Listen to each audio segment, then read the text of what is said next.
Daniel chapter 10. Daniel's vision of a man. In the 3rd year of Cyrus, king of Persia, a revelation was given to Daniel, who was called Belteshazzar. Its message was true, and it concerned a great war. The understanding of the message came to him in a vision.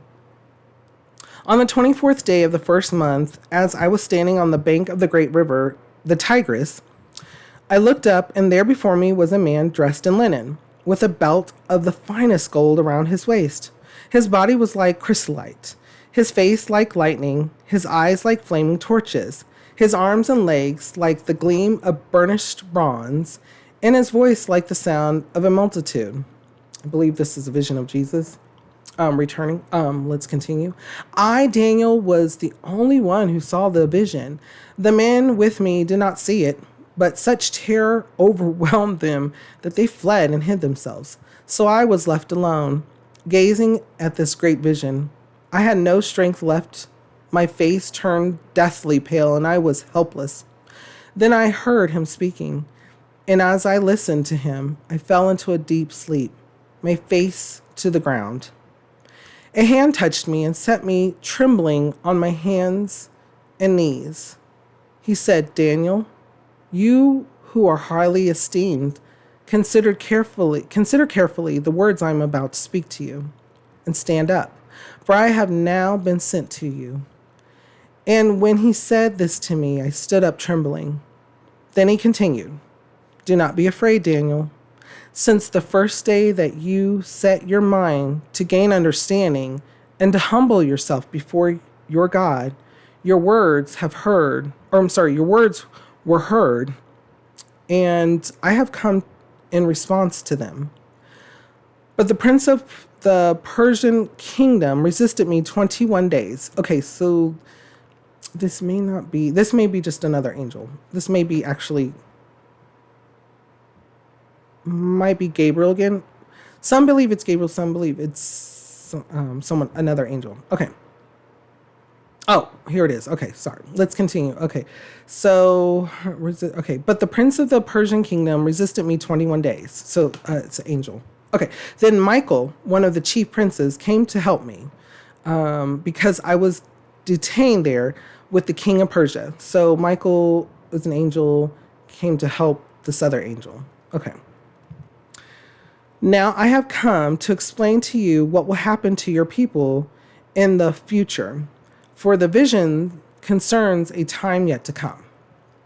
While he was saying this to me, I bowed with my face toward the ground and was speechless. Then one who looked like a man touched my lips, and I opened my mouth and began to speak. I said to the one standing before me, I am overcome with anguish because of the vision, my Lord, and I am helpless. How can I, your servant, talk with you, my Lord? My strength is gone, and I can hardly breathe. Again, the one who looked like a man touched me and gave me strength. Do not be afraid, O man highly esteemed. He said, peace. Be strong now. Be strong. When he spoke to me, I was strengthened and said, speak, my Lord, since you have given me strength. So he said, do you know why I have come to you? Soon I will return to fight against the prince of Persia. And when I go, the prince of Greece will come. But first I will tell you what is written in the book of truth. No one supports me against them except Michael, your prince. Okay, so now there was a lot here. So during this time, so there are things that happen in the spiritual realm, where during this time, I believe the Prince of Persia, but the Prince of the Persian kingdom resisted me 21 days. So there were things happening, and historically speaking, there were particularly things happening during this time because this was the time of the Persians and the Medes. So there was a council that had been built up. So instead of just having the Babylonian king, Babylon being the rule all, the kingdom was starting to fraction off a little bit, but it's still together. So you had the Persian and the Medes. So whenever you had something ruled on, the council would come together, and then it would be signed off by the king, who would seal it in the sign of the Persian and the Medes. Okay, so you had that, but then you also have how the king was during that time and how he was acting, how he was ruling. So this angel may have been an angel trying to prevent him, the king, from acting a certain way or being a certain way. It could have been trying to help the king in a certain way, but the king was resisting. Now, it could also be interpreted that the devil was playing a part in it as well. And that was where the resistance came from.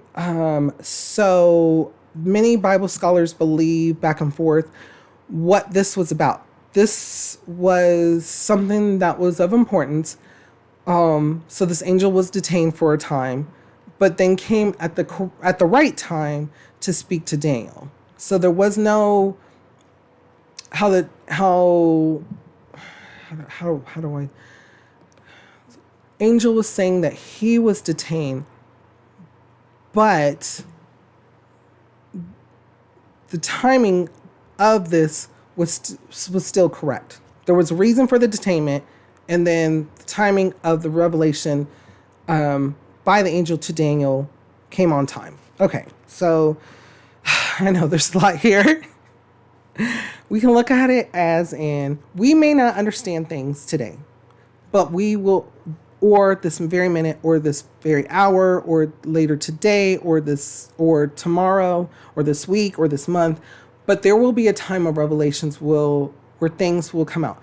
Things have played out in your life, in our life, that we have taken, we have done something, or we have said something, or we have to acted a certain way. And over time, that bared fruit, or it came to fruition, or there was a reaction, or there was something that happened from that. And we learn from that, or we grow from that, and we see what happens from that. And that still moves throughout our life.